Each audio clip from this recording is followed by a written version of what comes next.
There's a story that belongs to the writer Mark Twain, though not everyone knows it the way it truly unfolded.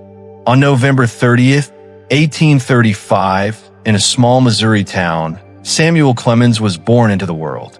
That same night, Halley's Comet blazed across the sky, a celestial visitor that appears only once every 75 years.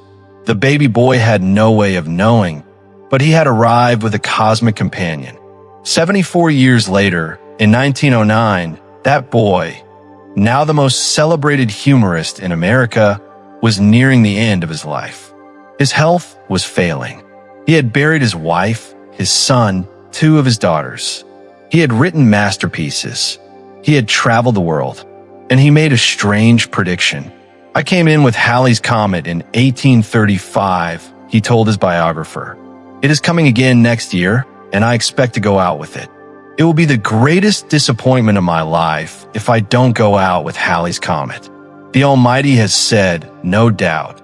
Now here are these 2 unaccountable freaks. They came in together. They must go out together." On April 20th, 1910, Halley's Comet reached its closest point to the sun. The next day, Mark Twain died of a heart attack. Was it chance? Was it a coincidence? Or was there something deeper at play? Something that connects consciousness and cosmos in ways we've barely begun to fathom. We live in a world that insists on randomness.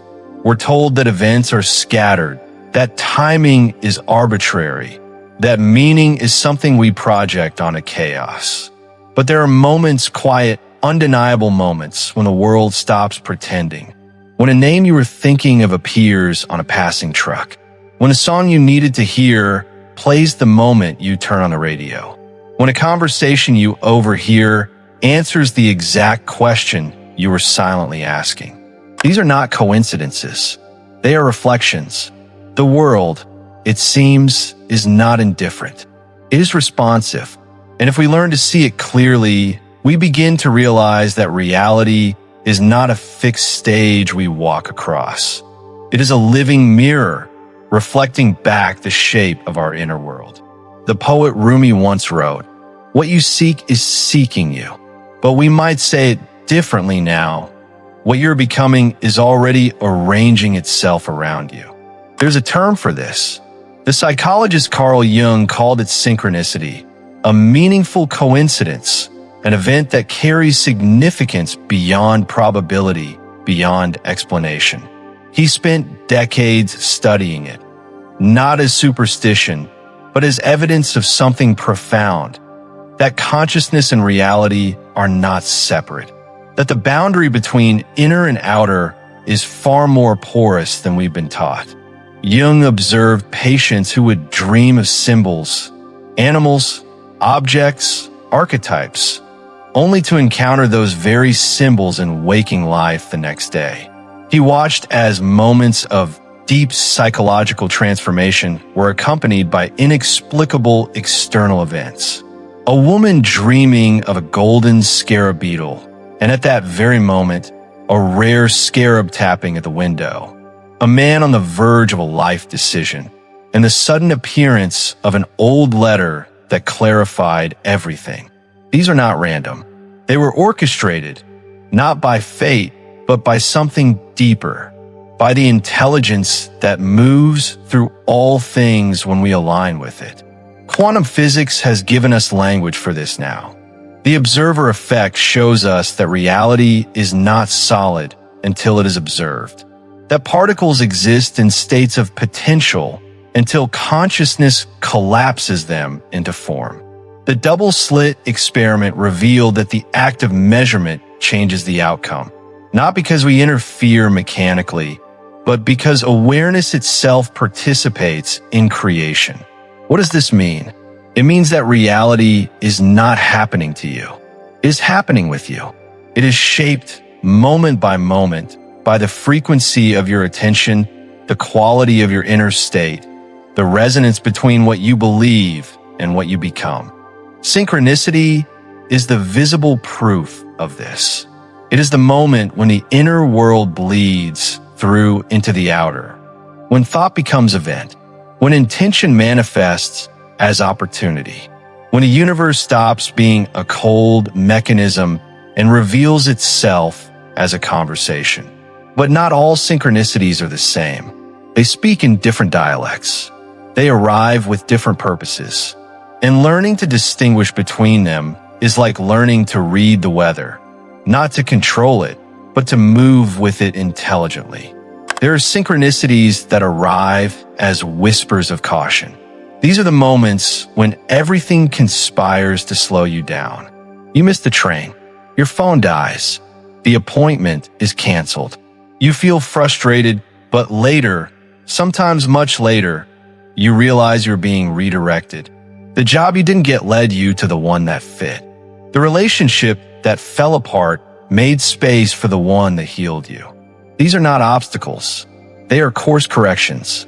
When the future is uncertain, when multiple timelines branch before you, the universe nudges. It delays. It rearranges.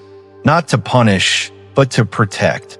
Because somewhere in the invisible architecture of your life, a better path is being cleared.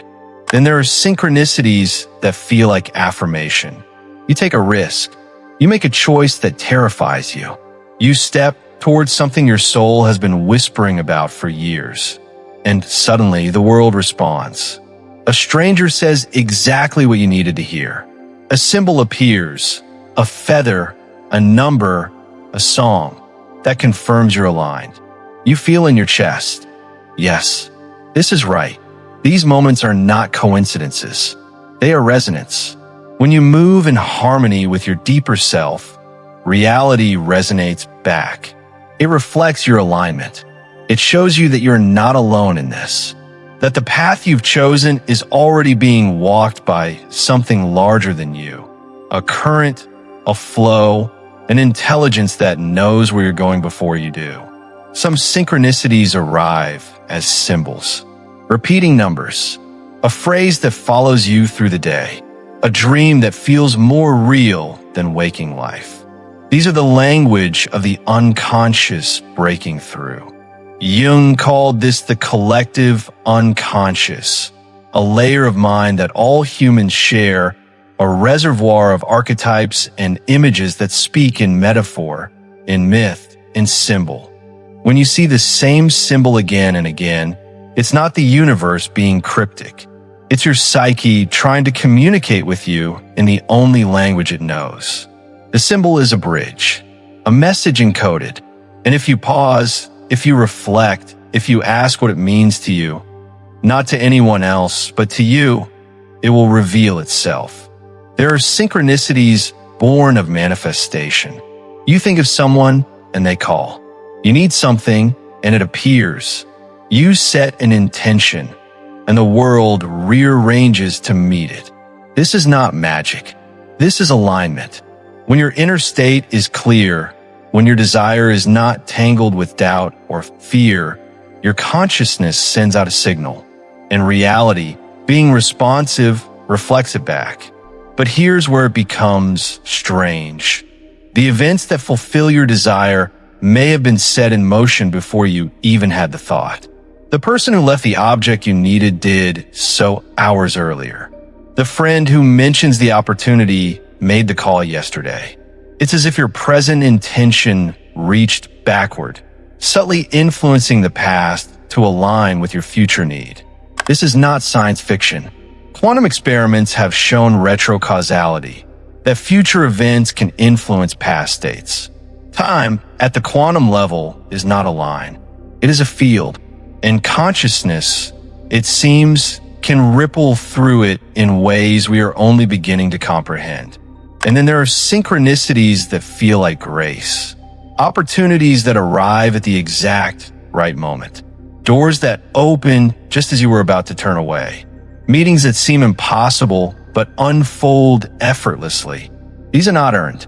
They are given. They feel less like you pulled them toward you and more like they were already waiting, and you finally walked into alignment with them. These moments fill you with awe, not because they are dramatic, but because they are perfect. The timing, the flow, the ease, it all fits. And in that fitting, you feel something you may have forgotten, that you are held, that you are guided, that the universe is not neutral. So how do we live in a way that invites this? How do we become fluent in the language of synchronicity? First, we must learn to notice.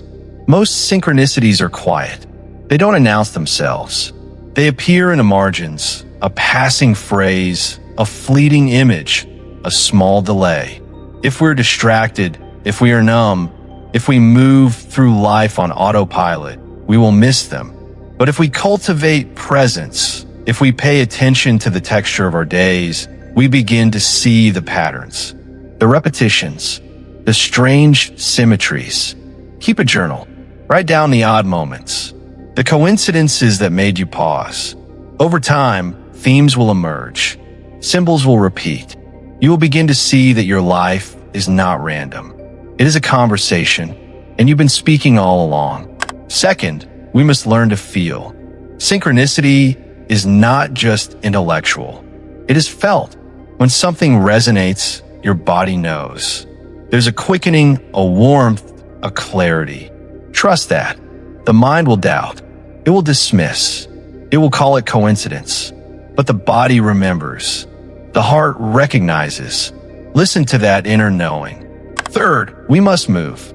Synchronicity does not appear in stagnation. It appears at thresholds. When you take a risk, when you step into the unknown, when you say yes to something your soul is calling you toward, even if your mind resists. The universe cannot guide you if you're not moving. But when you move, especially when you move from your essence, from your truth, the world opens. And finally, we must discern. Not every impulse is guidance. Not every thought is a message. We're conditioned by fear, by culture, by wounds. The ego has its own voice, and it is loud. But beneath it, quieter, steadier, is the voice of your essence. It does not shout. It does not demand. It invites. It whispers. And when you act from that place, synchronicity follows. There will be times when synchronicities disappear. When life feels flat, predictable, routine. This is not a bad sign. It may mean you are in a stable phase, moving steadily along your path. Or it may mean you have become so attuned to your inner guidance that you no longer need external signs. You have internalized the compass.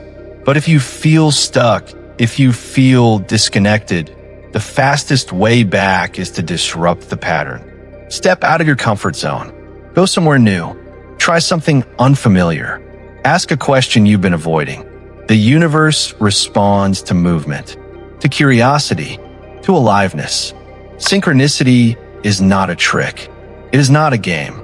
It is evidence of something we have always known, but we're taught to forget. That reality is not separate from us. That the world is not indifferent. That consciousness is not confined to the skull. It extends. It touches. It shapes. When the world becomes a mirror, you're no longer a passive observer. You are a co-creator. And every choice, every thought, every moment of presence sends ripples through the fabric of what is possible. Mark Twain entered this world with a comet, and he left with one too. Was it written in the stars? Or did his consciousness somehow know? Did his belief shape his reality? Or did reality shape itself around his belief? Perhaps the answer is both. Perhaps that's what synchronicity is trying to show us. That the dividing line between self and world, between inner and outer, between thought and thing, is thinner than we ever imagined. So pay attention. Trust the signs. Follow the thread. Because the universe is not speaking to everyone. It is speaking to you, and it has been waiting for you to listen.